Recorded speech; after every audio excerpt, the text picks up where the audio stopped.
好，各位同學大家好，咁我哋咧呢一條片咧就講到 characteristic of Hong Kong economy 就係香港經濟嘅一啲特點啊。好，咁又係啦，我哋 highlight 咗4個 point 先啦 ，total 有4個嘅。OK，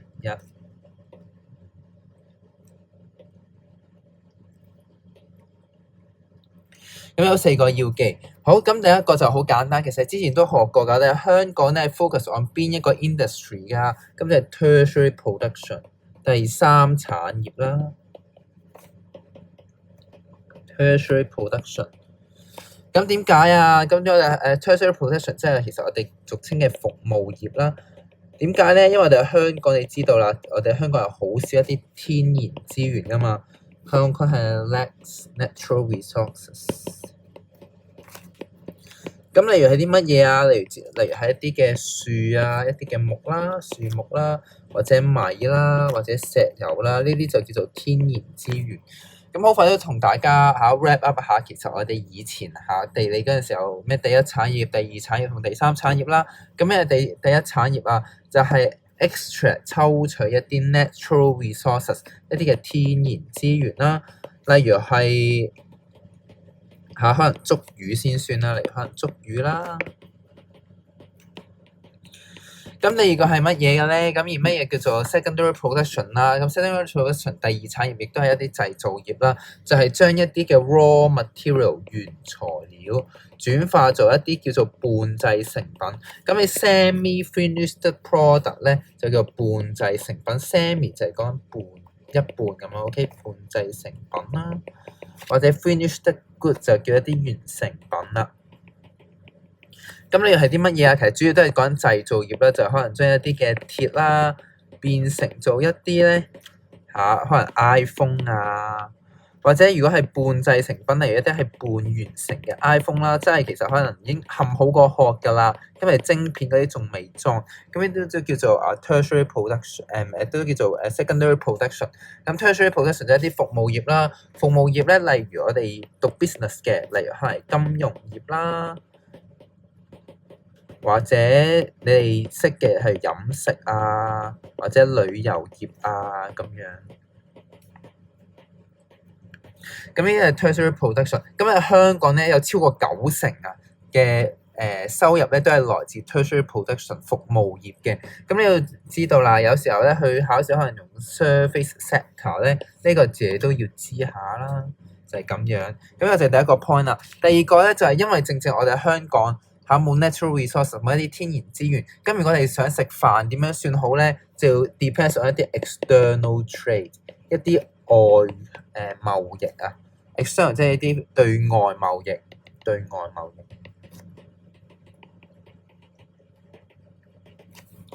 嗱，咁如果我哋講起貿易咧，有3個字咧都需要識下啦，一個叫做 import 啦，一個叫做 export 啦，一個叫做 re-export 嘅。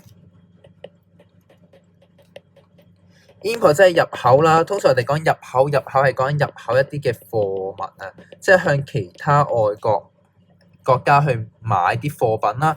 export 就係講出口啦。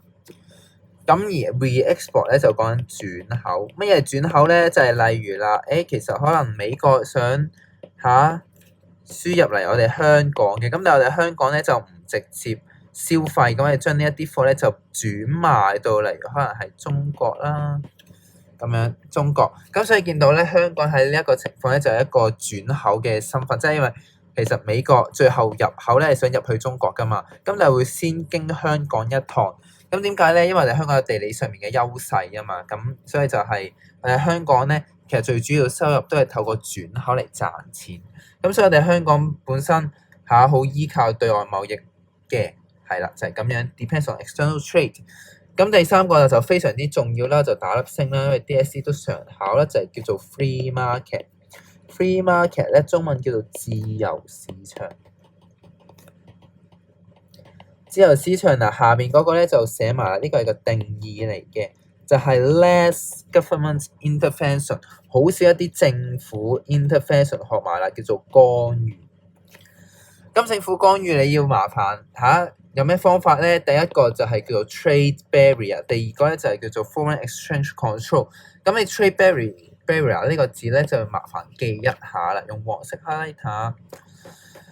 嗱，咁 trade barrier 係包括 tariff 同埋 quota 啦。咁我想喺下邊咧就畫一個圖先。trade barrier 中文咧就叫做貿易障礙。OK， 貿易障礙。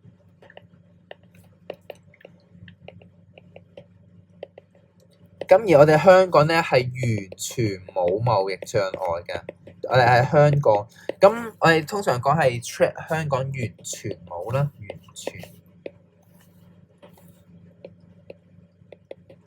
冇呢個 trade barrier。嗱，你記得呢個一定要記啦。我哋 trade barrier 咧，我哋喺香港咧有包括兩種嘅啫。DSE 就係講兩種嘅啫，一種叫做 tariff， 一個咧呢個叫做關稅啦。一個咧叫做quota， 叫做配額或者限額啦。咁乜嘢叫關稅啊？關稅你知道其實以前例如我哋以前講咩中美貿易戰啊，佢哋成日都話加對方關稅㗎。例如咧就係美國嘅 iPhone， 其實咧可能佢原本咧係賣7000蚊一部啦，咁但係咧佢想將呢啲貨運去中國嘅時候咧，中國就話得，你入嚟我哋中國買都得，但係一部 iPhone 咧麻煩你就要加可能20% 嘅關稅，咁即係變相咧最後20%即係可能840蚊。你先至可以喺我哋香港，嗱你只要交多20% 嘅稅項去840蚊，你先至可以喺我哋中國內地咧嚟進行一啲嘅買賣。咁配額係啲乜嘢啊？例如美國又係啦，我想輸入100部嘅 iPhone， 咁但係中國就話：喂，你入100部咧太多啦，我就係限制你想輸入去中國，我就限制你咧最多咧就係輸入可能85部 iPhone。所以你見到啦，呢個其實咧tariff 就係從呢個金錢上面去做限制啦，配額咧就係從數量上面做限制，就係其實個原意咧就係希望個貨品唔好喺內地，即係作為中國，我唔想 iPhone 喺內地咁好賣，咁咩方法咧？我就提高佢嘅價錢，呢個係第一個方法啦。第二步就係唔俾你喺我哋內地賣咁多 iPhone， 所以就要記得有 tariff 同埋有 quota 呢兩個方法啦。所以上面就係提高個進口產品嘅價格啦，呢個提高個價格啦。第二個咧就係限制入口嘅數量。OK， 上面就係睇你寫埋啦，就係一個提高一個產品嘅product price 啦，產品價格嘅 product price 啦。咁第二個咧就係 quota， 就係限制個數量。咁但係咧，我哋香港咧就完全冇呢一回事嘅，就係我哋唔會限制美國想入口幾多 iPhone 嚟，我哋香港咧我哋就冇限制，冇 quota， 從此咧都唔會徵收一啲嘅關稅嘅。呢個第一點。第二點咧就係 foreign exchange control， 即係一啲外匯嘅管制啊。咁其實咧呢個字咧又要記得啦 ，free flow of capital 就係講緊資金嘅自由流出啦。free 就係講緊自由啦 ，flow 就係一個flow 就係講緊流通。所以 free flow 就係講緊個流通啦，資金自由流通。跟住意思係乜嘢咧 ？capital 咧講緊資金啦，就其實講緊呢一啲錢啊，資金就係講緊啲錢。咁就例如啦，假設你如果想例如我作為香港嘅市民，我想將100萬運去美國得唔得？你直接過數去美國嘅銀行得唔得啊？呢個係 OK 嘅係 OK。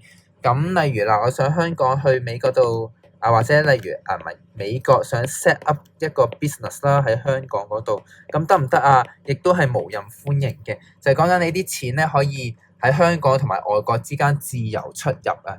咁有時候咧有啲國家唔係嘅，例如中國啦，中國咧其實例如你作為一個中國嘅市民，你想將1億匯去美國嘅銀行咧，其實中國係唔會俾㗎。咁其實中國係唔會有 free flow of capital 咯，得唔得？咁呢個就係資金嘅自由流通啦。第三個咧就係 simple 第四個啦 ，simple taxation， 即係一個好簡單嘅稅制啊，個稅制好簡單。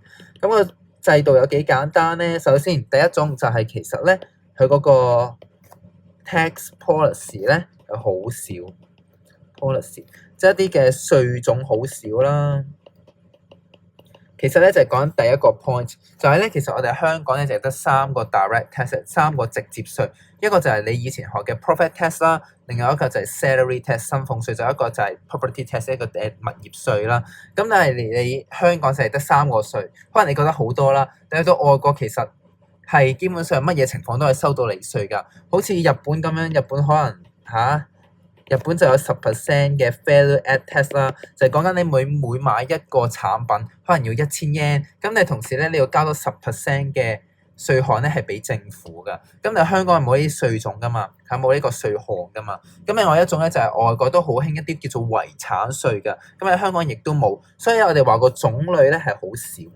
咁第二個啦，我哋就係話 low tax rate 啦，就係香港咧個稅率係好低。例如我作為老師係需要交salary tax 一個薪俸稅，咁我最盡就係需要交15% up to 15%，咁咧好似而家轉咗就係咩16.5啦，都唔太記得係啦。咁但係咧，如果係外國國家咧，其實有啲國家會收成30% 嘅薪俸稅，即係諗下你一個月賺2萬蚊，咁你交30% 稅，即係你要交成6000蚊出去㗎咯喎。咁但係香港就唔使你交咁多。每個月交成1500蚊就已經最盡㗎啦。咁如果你冇賺咁多錢，基本上你唔使交咁多添。所以咧就係個稅率啦，個稅率好低。所以後邊就講個稅率。所以就咁樣啦。所以你最緊要就係記得呢一隻字啦，個係 simple 好簡單。所以咧呢個就係呢一個 chapter 呢一版要教嘅嘢啦。咁你可以做下2015年嘅第6條啦，OK， 同埋2020年嘅第10條。好，咁我哋睇下先。